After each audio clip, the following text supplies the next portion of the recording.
నమస్కారం వార్తలకు స్వాగతం. ముందుగా ముఖ్యాంశాలు.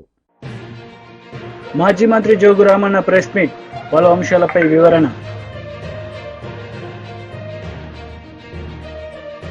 Minister Merugu Nagarjuna press meet, TDP నేతలపై ఫైర్. కాంగ్రెస్ నేతలు మీడియా సమావేశం నిర్వహించారు. ఈ సందర్భంగా పలు అంశాలపై వారు మాట్లాడారు. ప్యాకింగ్ చేస్తా ఉంటే ఇవాళ ఆదిలాబాద్ జిల్లాలో పట్టుకోవడం జరిగింది, కేసు బుక్ చేయడం జరిగింది. వారున్న తీసుకొచ్చినటువంటి విత్తనాలను కూడా ల్యాబ్కు పంపడం జరిగింది. అవి నకిలీయా లేకుంటే ఒరిజినల్ అని చెప్పేసి. కాబట్టి ప్రభుత్వం ఎక్కడ కూడా నకిలీ విత్తనాలను రైతులకు అందకుండా కట్టడి చేస్తూనే నాణ్యమైన విత్తనాలను రైతులకు అందించడానికి ప్రభుత్వం చర్యలు తీసుకుంటుంది. రైతులకు సకాలంలో విత్తనాలు అందుతున్నాయి. వీళ్ళు కావాలని చెప్పేసి వల్ల ప్రభుత్వాన్ని బదనం చేసినట్టు ఒక పని పెట్టుకున్నారు. అట్లాగే జిలుగు విషయంలో కూడా చాలా మాట్లాడారు. ఇవాళ నిన్న డేట్ వరకు ఇదే టీఆర్ఎస్ ప్రభుత్వం గత సంవత్సరం వారి పాలనలో ఇదే నిన్నటి వరకు 25,000 క్వింటల్లే ఇవాళ జిలుగు కానీ జనుము కానీ రైతులకు అందించారు. కానీ ఇవాళ మా ప్రభుత్వం 52,000 క్వింటళ్లను ఇవాళ రైతులకు అందించింది. అంటే దాదాపు 50% ఎక్కువగా మేము ఇవాళ వాళ్ళకంటే ఎక్కువ మేము రైతులకు అందించినాం. మరి విత్తనాలు లేవు అని చెప్పేసి ఒక దుష్ప్రచారం చేసి రైతులను భయాందోళనకు గురి చేసేటువంటి ఒక కార్యక్రమం పెట్టుకున్నారు. రైతులు కూడా ఎక్కడ అధైర్యపడకండి, ఎక్కడ కూడా ప్రతిపక్షాలు చెప్పేటటువంటి మాటలు అమ్మకండి. మీకు ఉదాహరణకి ఇదే వాళ్ళు 26,000 క్వింటలు అమ్మితే ఇవాళ 52,000 క్వింటలు ఇవాళ జిలుగు అన్ని కూడా జనుము జిలుగు అన్ని కూడా రైతులకు అందించినాం. అంటే ఎక్కడ కూడా ఏ విత్తనానికి కూడా కొరత లేదు. రైతులకు సరిపడే విత్తనాలన్నిటిని కూడా మేము అందించడానికి సిద్ధంగా ఉన్నాము. గత ప్రభుత్వం చేసినటువంటి మోసాలు ఇవాళ మాట్లాడుతూ ఉన్నారు. ఇప్పుడే పెద్దలు చెప్పినట్లుగా నీకు ధర కావాలంటే బేడీలేసినటువంటి చరిత్ర మీది, ధర కావాలని రోడ్ల మీదకి వస్తే అరెస్టులు వేసి కేసులు పెట్టి జైల్లో పెట్టినటువంటి చరిత్ర మీది. మీరు పంటల కొనుగోలులో తరుగు పేరు మీద కోట్ల రూపాయలు లూటి చేసినటువంటి చరిత్ర మీది. ఎక్కడ కూడా విత్తనాల సబ్సిడీలు ఇవ్వలేరు, డ్రిప్పులు ఇవ్వలేరు, అన్ని కూడా అన్ని రకాల సబ్సిడీ ఎత్తేసి రైతులకు ఇబ్బంది గురి చేసినటువంటి నీచమైనటువంటి చరిత్ర టీఆర్ఎస్ పార్టీది. కానీ ఇవాళ అలా కాకుండా రైతులకు అందుబాటులోకి అన్ని విత్తనాలు తీసుకొచ్చి సకాలంలో ఏ రైతు కూడా ఇబ్బంది లేకుండా పరిపాలన కొనసాగుతున్నటువంటి చరిత్ర కాంగ్రెస్ పార్టీది. మీరు మరోసారి ఈ రకంగా అనవసరమైనటువంటి దుష్ప్రచారం చేస్తూ రైతులు గందరగోళం గురి చేస్తే మాత్రం చూస్తూ ఊరుకోమనేటువంటి మాట చెప్తా ఉన్నాం.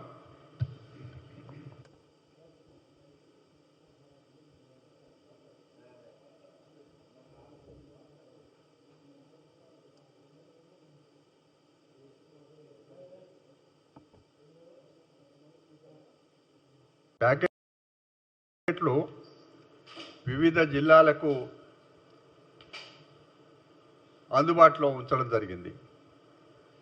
వీటిని సక్రమంగా పంపిణీ జరగడానికి ఆయా జిల్లా కలెక్టర్లు, ఆ జిల్లా వ్యవసాయ అధికారులు వాళ్ళ పర్యవేక్షణలో ఏ రైతుకు కూడా విత్తనాల విషయంలో ఇబ్బంది లేకుండా ఏ కంపెనీ వాళ్ళు అనుకుంటే ఆ కంపెనీ విత్తనాలు ఇచ్చే రకంగా అన్ని ఏర్పాట్లు కూడా ప్రభుత్వం చాలా ముందే ఏర్పాటు చేసింది. ఇది కాంగ్రెస్ పార్టీ పరిపాలన విధానంలో వ్యవసాయము, రైతులు వీటి విషయంలో కాంగ్రెస్ పార్టీకి అపారమైన అనుభవం ఉంది.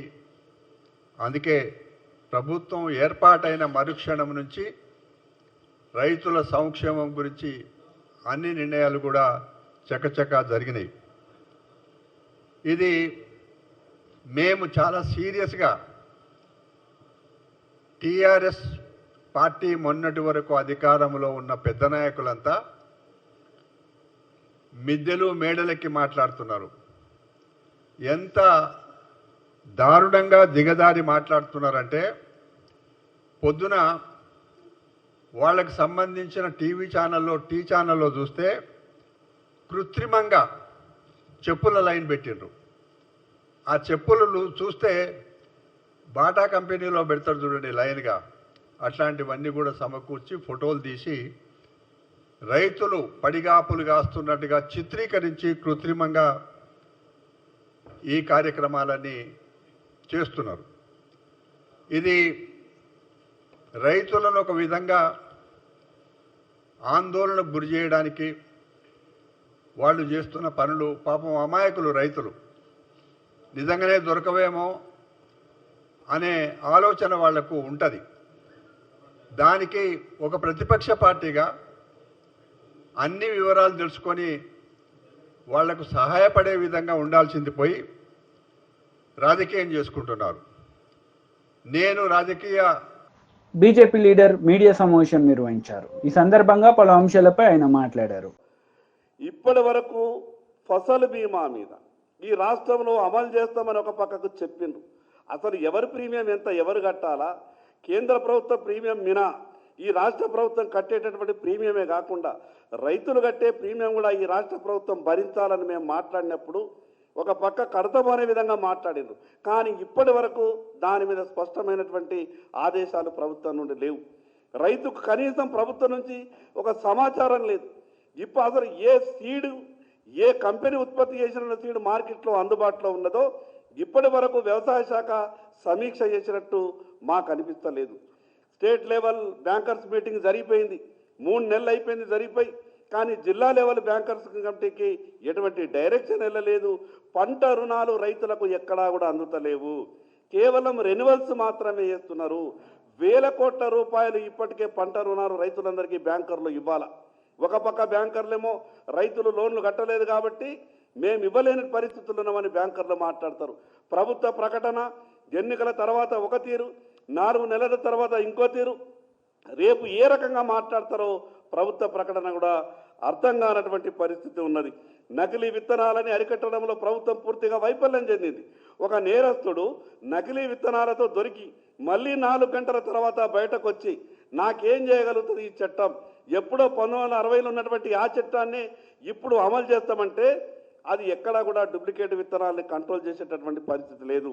ఈరోజు భారతీయ జనతా పార్టీ అదేవిధంగా మిగతా రాజకీయ పక్షాల తరఫున కూడా రాష్ట్ర ప్రధాన కార్యదర్శి గారికి ఉన్నటువంటి పరిస్థితి అంతా కూడా వివరించడం జరిగింది. ఇప్పటికైనా ఈ ప్రభుత్వం మేల్కొనాలా? కేవలం రాజకీయాల మీదనే సోనియా గాంధీ గారి మీద చూపిస్తున్నటువంటి ప్రేమ, ప్రియాంక గాంధీ గారి మీద చూపిస్తున్నటువంటి ప్రేమ ఈ రాష్ట్ర ముఖ్యమంత్రి గారు రైతుల మీద చూపియారని అనుమానం వస్తూ ఉన్నది. మీరంతా ఢిల్లీ పోయి మీరు రావాలి అని ఇంత బతిమలాడి పిలిపించుకునే ప్రయత్నం చేస్తున్నారు కదా. ఈ రాష్ట్రంలో ఉన్నటువంటి రైతులు పడుతున్నటువంటి కష్టాలు మీకు కనిపిస్తలేవా? ఈ రాష్ట్రంలో ప్రభుత్వంలో ఉన్నటువంటి పెద్దలు ఒక్కసారి ఆత్మవిమర్శన చేసుకోవాలా. ఇప్పుడైనా ఈ ప్రభుత్వం మేల్కొనాలా? ఇంకొక 24 గంటలు ఈ ప్రభుత్వానికి సమయం ఇస్తున్నాం. జరిగినటువంటి తప్పుల్ని వెంటనే సరిదిద్దుకోండి. ఏ జిల్లాలో ఏ విత్తనాల డిమాండ్ ఉన్నదో వెంటనే ఆయా కంపెనీలకు మీరు డైరెక్షన్ ఇవ్వాలా. ఈరోజు కంపెనీలు కృత్రిమ కొరతలు సృష్టిస్తూ ఉన్నాయి. ఎక్కడికి వెళ్ళినాయి మీ టాస్క్ ఫోర్సులు? ఏమైపోయినాయి వ్యవసాయ శాఖలు ఉన్నటువంటి విజిలెన్స్? వ్యవసాయ శాఖకు పని ఉంటుందే ఈ 15 నుంచి 20 రోజులు నెల. ఈ నెల రోజులు కూడా వ్యవసాయ శాఖ పని చేయకపోతే మళ్ళీ ఇంకెప్పుడు పని చేస్తుంది? అందుకే భారతీయ జనతా పార్టీ పక్షాన ఈ ప్రభుత్వాన్ని డిమాండ్ చేస్తున్నాం. ఈ ఏవైతే రుణమాఫీ విషయం మీద కానీ, అదేవిధంగా డూప్లికేట్ విత్తనాలు మార్కెట్లో నిరోధించడంలో కానీ, అదేవిధంగా మిగతా కావలసినటువంటి సీడ్ ఏదైతే విత్తనాలు రైతులకు అందుబాటులో తీసుకురావడంలో కానీ, ఈ 3 విషయాలపై ప్రభుత్వం వెంటనే చర్యలు తీసుకోవాలా. లేకుంటే ఈ 48 గంటల తర్వాత రైతులతో కలిసి ఉద్యమాలు చేయాల్సి వస్తుంది. దానికి ఈ రాష్ట్రంలో ఏది జరిగినా ఈ ప్రభుత్వమే బాధ్యత వహించాల్సి వస్తుందని ఈ సందర్భంగా తెలియజేస్తున్నాం. ఓకేనా అన్నా? ఇచ్చినాం మీకు కూడా ఒక ఆఫీసర్ రిప్రజెంటేషనా? చీఫ్ సెక్రటరీ రేపు మీటింగ్ పెడతా అని చెప్పింది అందరితో. మరి మీటింగ్ పెట్టుకొని ఏ కంపెనీ ఎంతెంత ఉన్నది సాధ్యమైనంత కాడికి ఆదిలాబాద్ జిల్లాకు 2,50,000 రాశి సీడ్ కావాలని చెప్పినాం. మ్యాక్సిమం 1,50,000 ప్యాకెట్ల వరకు ఇప్పించే ప్రయత్నం చేస్తారని మాట్లాడింది. రేపేదో మీటింగ్ కాన్ఫరెన్స్ చేస్తామని చెప్పి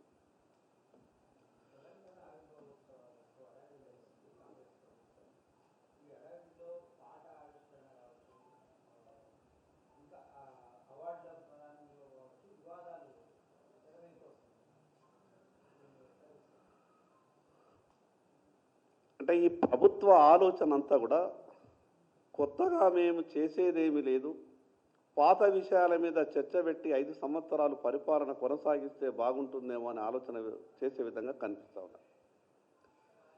కేవలం గత ప్రభుత్వం చేసినటువంటి వ్యవహారాల మీదే దృష్టి పెట్టి కొత్తగా వీళ్ళు చేయాల్సింది మాత్రం ఏ విషయం చేసే ప్రయత్నం చేస్తలేరు. గతంలో ఏమైనా తప్పులు జరిగితే దాని మీద ఖచ్చితంగా విచారణ చేయండి, తప్పు చేసిన వాళ్లకు శిక్షలు ఖరారు చేయండి. కానీ చర్చ మాత్రం గత ప్రభుత్వం మీదనే, గత ప్రభుత్వ విషయాల తప్పుల మీదనే చర్చ జరిపి వీళ్ళు తప్పించుకునే ప్రయత్నం చేస్తున్నారేమో అన్నట్టు మాకు అనుమానం కలుగుతున్నది.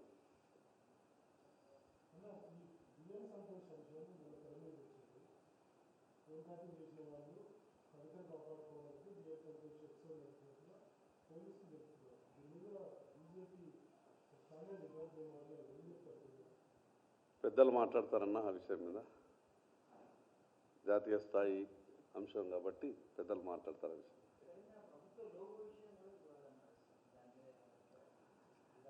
అంటే లోగో, పాట, కాళేశ్వరము, అప్పులు, నష్టాలు అన్నీ కూడా కలిపి చర్చ చేసి కాలం గడపాలన్నట్టే కనిపిస్తున్నది ప్రభుత్వ ఆలోచన.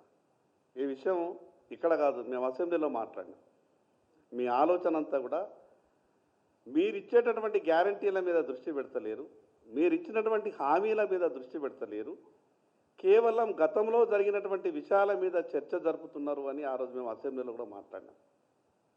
ప్రభుత్వం వచ్చి 6 నెలలు గడిచింది, ఎక్కడా ఏమీ కాలేదు. ఏ విషయం మీదనైతే చర్చ జరిగే అవకాశం ఉంటుందో ఆ చర్చని మాత్రమే రోజు దినపత్రికలలో, టీవీ వార్తలలో ఇప్పించి పాలన ఆ రకంగానే కొనసాగుతున్నది. అసలు నిజంగా ఎంత బాధ అంటే ప్రభుత్వం ఏర్పడి 6 నెలల తర్వాత మొదటి వ్యవసాయ పనులు ఈ సీజన్ స్టార్ట్ అయింది. బీఆర్ఎస్ లీడర్ మీడియా సమావేశం నిర్వహించారు. ఈ సందర్భంగా పలు అంశాలపై ఆయన మాట్లాడారు. మరి అనేకమైనటువంటి కార్యక్రమాలు రైతుల కొరకు అండగా ఉన్నాం. అందుకొరకు ఇలా మేము ఒకటే వారిని అడుగుతూ ఉన్నాం, మీరు ఏ విధంగా రైతులు ఏ విత్తనాలు అడిగినా ఇవ్వటానికి సిద్ధంగా ఉన్నారా లేదా, ఇస్తారా లేదా, మీ ఇవ్వకపోతే మీతో చేత కాదని చెప్పండి.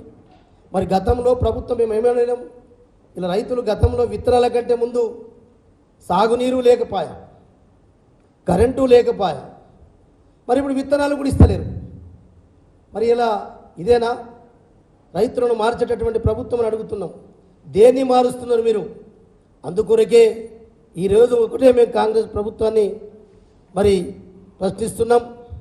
మీరు ఇప్పటికైనా మరి ఒకవైపు ముఖ్యమంత్రి గారు ఇలా తెలంగాణ ఏదో చిన్నాన్ని మారుస్తామని చెప్తే, మరి ఇలా మంత్రులు, ఉప ముఖ్యమంత్రులు వేరే రాష్ట్రాల్లో ప్రచారంకి వెళ్తూ ఉంటే ఇలా మద్యం మంత్రి మాట్లాడతాడు. మద్యం నాకు తెలియదు, అసలు అది కార్పొరేషన్ సంబంధించిన సమస్య. మా గతంలో వాళ్ళు మంత్రులు చేసిండ్రు, మేము కూడా మంత్రులు చేసినాం. ఏ డిపార్ట్మెంట్ కన్నా కార్పొరేషన్ ఎండి ఉన్నా, చైర్మన్ ఉన్నా మంత్రితో సంప్రదించిన తర్వాత చేస్తే తప్ప డైరెక్ట్ ఎక్కడ కూడా కార్పొరేషన్ ఎండికి ఇచ్చే లేదు. నేను జూపల్లి కృష్ణారావు గారు అబద్ధం మాట్లాడుతున్న కొత్త బీర్లు ఎక్కడ వస్తలేమని చెప్పి ఆ మంత్రికే పత్త లేదు. వ్యవసాయ శాఖ ముఖ్యమంత్రి గారేమో ఎక్కడ రైతులకు ఇబ్బంది లేదు, వ్యవసాయ శాఖ మంత్రి గారు ఇట్లా మాట్లాడతారు. మరి అక్కడ ఉన్నటువంటి పరిస్థితి వేరు. అంటే ఎట్లా ఉందంటే ఈరోజు ఈ మంత్రులకు, ఈ ముఖ్యమంత్రికి, ఈ ప్రభుత్వానికి ప్రజల సమస్యల పట్ల ఒకరికొకరికి అవగాహన లేక ఈరోజు రైతాంగాన్ని నట్టట ముంచేస్తూ ఉన్నారని చెప్పి మేము ఒకసారి ఈ పత్రికా ముఖంగా మరి తెలియజేస్తూ ఉన్నాం.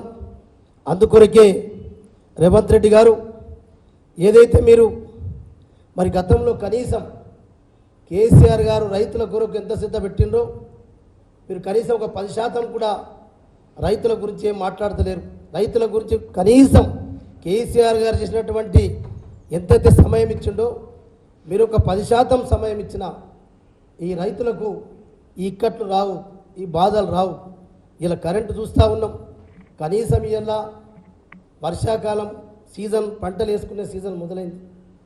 ఇప్పటికీ వేరే వాటిపైన ఎన్నికల కమిషన్ అనుమతుల కొరకు, పర్మిషన్ల కొరకు రాస్తారు.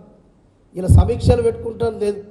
వర్షాకాలంలో మరి ఇలా బ్యాంకు రుణాల విషయం కానీ, విత్తనాల విషయం కానీ ఇప్పటిదాకా కూడా ముఖ్యమంత్రి గారు, వ్యవసాయ శాఖ మంత్రి గారు అధికారులతో ఇప్పటిదాకా సమీక్షలు జరగాలంటే వీళ్ళు రైతుల పట్ల ఎంత చిత్తశుద్ధితో ఉన్నారో ఇదే వాళ్ళ అసమర్థతకి ఇది నిదర్శనం అని చెప్పి కూడా నేను ఈ సందర్భంగా తెలియజేస్తూ ఉన్నాను. అందుకొరకే కేవలం ఇవాళ ముఖ్యమంత్రి గారు రేవంత్ రెడ్డి గారు కేసీఆర్ గారు చేసినటువంటి ఆనవాళ్ళను మాత్రం తీయడానికి కొరకే ప్రయత్నంలో మునిగి ఉన్నావు తప్ప నువ్వు రైతుల పట్ల, రైతుల సమస్యల్ని, రైతులకు ఏదైతే పథకాలు మార్చిస్తానని చెప్పినావో, ఇందిరమ్మ రాజ్యంలో ఇక్కట్లుండయని చెప్పినావో, కేవలం కేసీఆర్ యొక్క ప్రభుత్వం ఉన్నప్పుడు ఆనవాళ్ళని తీసేయడం తప్ప నీకు ఎలాంటి చిత్తశుద్ధి లేదు. అందుకొరకే మేము డిమాండ్ చేస్తూ ఉన్నాం ఈరోజు మన ముఖ్యమంత్రి రేవంత్ రెడ్డి గారిని, ఇప్పటికైనా మీరు ఏదైతే వేరే రాష్ట్రాలకు వెళ్ళడం, వేరే రాష్ట్రాల నుంచి ప్రచారంకి వెళ్ళడం, ఇక్కడి నుంచి వసూలు చేసి ఢిల్లీకి పంపడం తప్ప తెలంగాణ రాష్ట్ర ప్రజల యొక్క, ఇటు రైతులు కావచ్చు మిగతా వర్గాల యొక్క ప్రజల యొక్క నట్టెట ముంచే ప్రయత్నం చేస్తూ ఉన్నారు. ప్రభుత్వం ప్రజల గురించి ఏమాత్రం కూడా పట్టించుకుంటలేని చెప్పి కూడా ఇవాళ మేము ప్రభుత్వాన్ని ప్రశ్నిస్తున్నాం. ఇలా వానాకాలం వచ్చిన తర్వాత సాగునీరు పంటలు కూడా ఉంటాయి, ప్యాడ్ వేస్తారు. ఇలా సాగునీరు ఎప్పుడు విడుదల చేయాలా, ఎట్లా విడుదల చేయాలనే విషయాన్ని కూడా ఇప్పటి వరకు సమీక్షలలో ప్రస్తావన రాలే. అందుకొరకే మేము ఇప్పటిదాకా ఒకటే గవర్నమెంట్ని విజ్ఞప్తి చేస్తూ ఉన్నాం, ఏ జిల్లాలో ఎంతెంత ఎరువులు విత్తనాలు ఉన్నదో శ్వేతపత్రం కూడా విడుదలైనని చెప్పి మేము ప్రభుత్వాన్ని డిమాండ్ చేస్తూ ఉన్నాం. అంతేకాకుండా ఈరోజు ఇలా తెలంగాణ రాష్ట్రంలో రైతులు చాలా మళ్ళీ ఇప్పటికీ 250 మంది దాదాపు ఆత్మహత్యలు చేసుకున్నారు. ఇలా కరెంట్లు లేక మళ్ళా మనం సమస్య చూస్తున్న మోటార్ల రిపేర్లు పెరిగినాయి, ట్రాన్స్ఫార్మర్లు పేలుతూ ఉన్నాయి, ఇన్వర్టర్లు కొనుక్కొని పెట్టుకోవడం వచ్చిందంటే ఇదే ఇందిరమ్మ రాజ్యమా, ఇదే మార్పు అని చెప్పి అడుగుతున్నాం. అందుకొరకే రేవంత్ రెడ్డి గారు మీరు ఏ డిక్లరేషన్లు ఏమేమి మాట్లాడినరో అందరి ప్రజలు గమనిస్తూ ఉన్నారు. కానీ మేము ఒకటే డిమాండ్ చేస్తూ ఉన్నాం, ఈ విత్తనాలతో పాటు రైతు భరోసా పథకాన్ని కూడా మీరు ఏదైతే 15,000 రూపాయలు ఒకటేసారి ఇస్తామని చెప్పినరో ఖచ్చితంగా ఇవ్వాలని చెప్పి కూడా డిమాండ్ చేస్తూ ఉన్నాం. కేవలం రుణమాఫీ పేరుతోటే అయితే మరి పబ్బం గడుపుతూ ఉన్నాము. ఆగస్టు 15వ తారీఖు అని చెప్పి మరి ఇప్పుడు పంటలు వేసుకునే సమయం వచ్చింది. రైతు భరోసా పథకం ఎప్పుడు ఇస్తావు? ముఖ్యమంత్రి మాట్లాడుతున్నాడు, వ్యవసాయ శాఖ మంత్రి మాట్లాడితే ఒకటి మాట్లాడతారు, ముఖ్యమంత్రి గారు దాని గురించి భరోసా గురించి మాట్లాడడమే లేదు. మరి ముఖ్యమంత్రి గారు రైతుల పట్ల మాట్లాడడం మీకు నోరెందుకు ఇప్పుతలేమని అడుగుతున్నాం. చెప్పండి, ముఖ్యమంత్రి గారు ఖచ్చితంగా రైతు భరోసా పథకం ఎప్పటి వరకు ఇస్తావు? ఎందరు రైతులకు ఇస్తావు? ఎప్పుడు సర్వేలు చేస్తావు? ఇదే మంత్రివర్గంలో తుమ్మల నాగేశ్వరరావు గారు ఉన్నారు. మరి ఆనాడు గుట్టలకు ఇచ్చిండు, చెట్లకు ఇచ్చిండు, రియల్ ఎస్టేట్లకు ఇచ్చిందని చెప్పిన ఆనాడు మంత్రివర్గంలో ఏం చేసినావు? ఆనాడు మంత్రివర్గంలో ఒక మంత్రివి కదా, ఆనాడు ఎందుకు మాట్లాడలేదు? అంటే నీ మంత్రి పదవి కాపాడుకోవడానికి ఉంటావు తప్ప ఇలా ప్రభుత్వం మారింది అంటే నీ మాట మారితే ఎట్లా? నీ నోరుకు విలువ ఉండాలి కదా. అందుకొరకే ఎప్పుడైనా రైతుల సమస్యల గురించి ఇలా విత్తనాలు జొన్నలు మార్కెట్లో పోతే కలర్ మారితే కొనమని చెప్తారు. టీడీపీ లీడర్ మీడియా సమావేశం నిర్వహించారు. ఈ సందర్భంగా పలు అంశాలపై ఆయన మాట్లాడారు. రాలేదు ఇదే రూల్స్ అంటే వెనక తగ్గేవాళ్ళు ఎవరో కూడా కౌంటింగ్ ఏజెంట్కి వెళ్ళొద్దు. టీడీపీ జనసేన ఏజెంట్లకి ప్రతి విషయంలో అడ్డం తిరగాలి. తప్పులు చేసినా పర్వాలేదు, మేము కాపాడుతాం. ఏం మాట్లాడుతున్నావు? బుద్ధి ఉందా? వయసు వచ్చినా సరిపోయిందా? ప్రభుత్వ జీతం తీసుకుంటూ తప్పులు చేసినా పర్వాలేదా? తప్పు చేయొద్దు, తప్పు జరగకూడదని చెప్పాల్సిన వాళ్ళు తప్పు చేసినా పర్వాలేదు మేము కాపాడుతామనే బాధ్యత లేకుండా మాట్లాడుతున్నారంటే ఎంత బుద్ధి లేని మాటలు మాట్లాడాడో సజ్జల అర్థమవుతూ ఉంది. ఇవాళ శాంతి భద్రతల విఘాతానికి కానీ ఎన్నికల ప్రక్రియకి ఎటువంటి ఆటంకాలు కల్పించినా, బహిరంగ వ్యాఖ్యలు చేసినా ఇమ్మీడియట్గా చర్యలు తీసుకోవాల్సిన బాధ్యత ఎన్నికల సంఘం మీద కూడా ఉంది. ఇమ్మీడియట్గా సజ్జల రామకృష్ణారెడ్డిని అరెస్ట్ చేయాలి. అదేవిధంగా ఈ మాట్లాడిన మాటలు కూడా సాక్షి పత్రిక కావచ్చు, సాక్షి మీడియా కావచ్చు, బ్లూ మీడియా కావచ్చు, గంటకి ఏదో ఉద్ధరించినట్టుగా, ఏదో బ్రహ్మాండంగా మాట్లాడినట్టుగా ఇది మరి ఎన్నికల్లో ఈ హింస ప్రేరేపించడానికి, కౌంటింగ్ ప్రక్రియలో గొడవలు జరగడానికి రెచ్చగొట్టే విధంగా కూడా ఈ సాక్షి మీడియా, సాక్షి ఛానల్ ఇవన్నీ ప్రవర్తిస్తూ ఉన్నాయి. ఆ యాజమాన్యాల మీద కూడా చర్యలు తీసుకోవాలని చెప్పి కూడా నేను ఎలక్షన్ సంఘాన్ని కోరుతా ఉన్నాను. ప్రజాప్రాతినిధ్య చట్టం 1951 ప్రకారం ఎన్నికల ప్రవర్తన నియమావళిని మరి ఉల్లంఘిస్తూ సజ్జల రామకృష్ణారెడ్డి బాధ్యతారాహిత్యంగా ఈ కౌంటింగ్ ప్రక్రియలో ఏజెంట్లని హింసకు ప్రేరేపించే విధంగా మరి ఈ రెచ్చగొట్టే విధంగా ఈ కార్యక్రమాలు చేశాడు. దాని ప్రకారం కూడా చర్యలు తీసుకోవాలని చెప్పి కూడా ఎన్నికల సంఘాన్ని కోరుతా ఉన్నాను. బహిరంగ వ్యాఖ్యలతో చేయడంతో పాటు తప్పు చేసిన వాళ్ళని, ఈ ఈవీఎంలు విధ్వంసం చేసిన వాళ్ళని కూడా సమర్థించుకుంటా మాట్లాడిన సజ్జల రామకృష్ణారెడ్డిని నిమిషం కూడా బయట ఉంచడానికి వీల్లేదు. ఇమ్మీడియట్గా తక్షణం అరెస్ట్ చేయాలని కూడా డిమాండ్ చేస్తూ ఉన్నాను. అట్లాగే ప్రభుత్వ సలహాదారి ఉద్యోగం నుంచి కూడా తొలగించాలని కూడా డిమాండ్ చేస్తూ ఉన్నా. ఎందుకంటే తాడేపల్లి కొంపలో ఉండి గత 4 రోజులుగా ముఖ్యమంత్రి కార్యదర్శి ధనంజయ రెడ్డి, సజ్జల రామకృష్ణారెడ్డి, ఆ సోషల్ మీడియా చేసే పడుద్దాయి సజ్జల భార్గవరెడ్డి, అదేవిధంగా రఘురామరెడ్డి, వీళ్ళందరూ కూడా ఈ ఏదైతే టెలికాన్ఫరెన్స్ల ద్వారా ఏదైతే చీఫ్ సెక్రటరీ జవహర్ రెడ్డిని అడ్డం పెట్టుకొని ఏదైతే రిటర్నింగ్ ఆఫీసర్ని బెదిరించే కార్యక్రమాలు కూడా వీళ్ళు ఈ దుర్మార్గులు యంత్రాంగం అంతా కూడా చేసింది.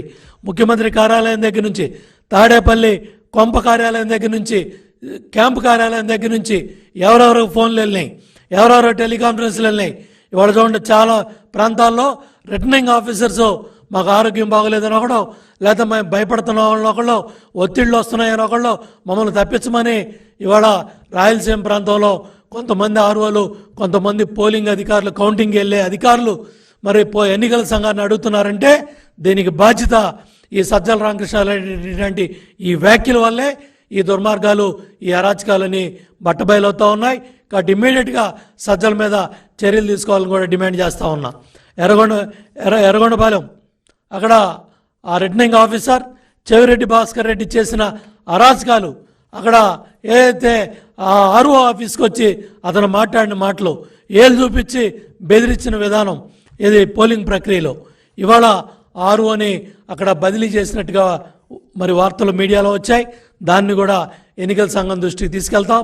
నిజాయితీగా, నిష్పక్షపాతంగా, పారదర్శకంగా, ట్రాన్స్పరెంట్గా పనిచేసిన రిటర్నింగ్ ఆఫీసర్లు కానీ కౌంటింగ్ అధికారులని కాపాడాల్సిన బాధ్యత కూడా ఎన్నికల సంఘం మీద ఉంది.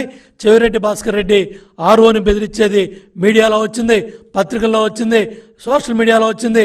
చాలా స్పష్టంగా ఆర్ఓని ఏలు పెట్టి చూపించి మేము రాజకీయ నాయకులు, మాకు అడ్డం పడకూడదు, మాకు రూల్స్ చెప్పకూడదు, మేము చేసేదే కరెక్టు, మీరు మాకు అడ్డం పడితే మీ మీద ప్రైవేట్ కేసులు వేస్తాం, మీ మీద కంప్లైంట్లు పెడతాం, మిమ్మల్ని ఎన్నికల విధుల నుంచి తప్పిస్తామని చెవిరెడ్డి భాస్కర్ రెడ్డి హెచ్చరించాడు. మరి నిన్న పత్రికల్లో, నిన్న మీడియాలో వార్తలు వచ్చినాయి, ఆర్ఓని మరి విధుల నుంచి పక్కన పెట్టినట్టు వచ్చింది. దాన్ని కూడా ఖండిస్తున్నాం. దాన్ని కూడా ఎన్నికల వైసీపీ లీడర్ మెరుగు నాగార్జున మీడియా సమావేశం నిర్వహించారు. ఈ సందర్భంగా పలు అంశాలపై ఆయన వివరణ ఇచ్చారు. దేశంలో పర్టికులర్గా కంబైన్డ్ రాష్ట్రంలో ఆంధ్రప్రదేశ్ రామోజీ ఫిల్మ్ సిటీకి సంబంధించి నీ ఫిల్మ్ సిటీలో దళితుల భూములు ఉన్నాయి, నువ్వు అప్పళంగా కొట్టేశావు. ఏ రోజన్నా నువ్వు ఈ పత్రికలో ఎందుకు రాయలేకపోయావని అడుగుతా ఉన్నా. జగన్మోహన్ రెడ్డి గారు అసైన్మెంట్ చట్టాన్ని తీసుకుంది ఆషామాషిగా తీసుకోలా. 2003కి ముందు 20 సంవత్సరాలకు ముందు ఏ దళితుడైతే భూమిని పండించుకుంటా ఉన్నాడో, వారి పేరు మీద ఉందో, దానికి ఒక ప్రత్యేకమైన చట్టం తెచ్చి ఒకవేళ ఎవరైనా మధ్యలో దానిని రాయించుకున్నా 20 సంవత్సరాలు అయిపోయిన తర్వాత అదే దళితుడకు దానిని అసైన్ చేసి వాళ్ళకు హక్కు కల్పించాడు. మీరు రాసిన వెర్రి రాతలకు ఎవరో వాళ్ళు చేయించుకున్నారు, వీళ్ళు చేయించుకున్నారు, లేకపోతే అని చెప్పి రాస్తే అవి అది కాదు. 20 years కంప్లీట్ అవ్వాలా. మరలా ఏ దళితుడికైతే అసైన్ చేసిందో ఆ దళితుల పేరు మీద వస్తే వాళ్ళు అమ్ముకోవచ్చు, ఎవరైనా కొనుక్కోవచ్చు. ఏదో నాగార్జున ఇంకొకళ్ళో రాయించుకున్నారని చెప్తా ఉన్నారే, అవన్నీ అభూత కల్పనలు. మేము చెప్తా ఉన్నాం, ఎవరు రాయించుకున్నా చట్టానికి లోబడి రిజిస్ట్రేషన్ అవ్వాల్సిందే. మీకులాగా రాజధాని ప్రాంతంలో చంద్రబాబు నువ్వు నీ అంటుకో 4,000 కోట్ల రూపాయలు ఖరీదు చేసే దగ్గర 1,100 ఎకరాలు మీరు రాయించుకున్నారే. రాజధాని వస్తుంది, దళితులు మీ భూములు లాగేసుకుంటారని చెప్పి అప్పలంగా 5 లక్షలు రాయించారే. దానిని ప్రజలు మర్చిపోరు. దళితుల భూములు అప్పలంగా కొట్టేసింది చంద్రబాబు అండుకో తప్ప ఈ రాష్ట్రంలో ఎవరు కాదు. ఒకవేళ ఇప్పుడు జగన్మోహన్ రెడ్డి గారు ఈ చట్టం తెచ్చినాక ఎవరన్నా రాయించుకున్నా ప్రొసీజర్లే ఎక్కడా డివేట్ అవ్వాల్సిన పని లేదు. 20 ఏళ్ళు ఉండాలా, లబ్ధిదారుడు అమ్ముకుంటే ఎవరైనా కొనుక్కోవచ్చు. మీకులాగా తప్పుడు ఆలోచనలు, మీకులాగా దళితులను మోసం చేయటం, దళితుల మీద అవగాహనగా మాట్లాడటం, దళితుల్లో ఎవరైనా పుట్టాలనుకుంటారంటాం, దళితుల భూములు దండుకోవటం, భయపెట్టడం, బాపెట్టడం, మోసాలు చేయటం, కేసులు పెట్టడం, భయభ్రాంతులు చేయటం మీకు వెన్నతో పెట్టిన విద్య. మీ కళ్ళు ఏమైపోయినా అడుగుతా ఉన్నా. ఈ రాష్ట్రంలో దళితుల మీద దాడులు జరిగితే, అఘాయిత్యాలు జరిగితే, అమానుషాలు జరిగితే పేటెంట్ చంద్రబాబుకి, చంద్రబాబు తాబేదారులకి తప్ప ఎవ్వరికీ లేదు. ఒక్క జగన్మోహన్ రెడ్డి గారి కోసం ఏనాడైనా మీరు మాట్లాడే కనీస అర్హత లేదు. ఎందుకంటే దళితులు బాగుండాలన్నా, దళితులు ధైర్యంగా బ్రతకాలన్నా, గుండె మీద చేసుకుని ఉండాలన్నా, వాళ్ళతో ఇవ్వందేనని చెప్పేసి వాళ్ళు నా వాళ్ళని చెప్పి, నా ఎస్సీలు, నా ఎస్టీలు, నా బీసీలు, నా మైనారిటీలు అని చెప్పిన రాజకీయ ఉద్దండు ఈ దేశంలో జగన్మోహన్ రెడ్డి గారు. మీకులాగా దళితుల భూములు లాక్కుంటున్నారు ఎవ్వరు. నేను చెప్తా ఉన్నా, ఈ రాష్ట్రంలో దళితుల భూములు లాక్కుని తిని పందికొక్కులాగా బలిచింది తెలుగుదేశం పార్టీ తప్ప ఎవరు లేరు. ఏదో మీకు అయిపోయింది, ఇక తెలుగుదేశం పార్టీ కోసాలు కదిలిపోతున్నాయి. వార్తలు ముగించే ముందు ముఖ్యాంశాలు మరోసారి. మాజీ మంత్రి జోగు రామన్న ప్రెస్ మీట్, పలు అంశాలపై వివరణ.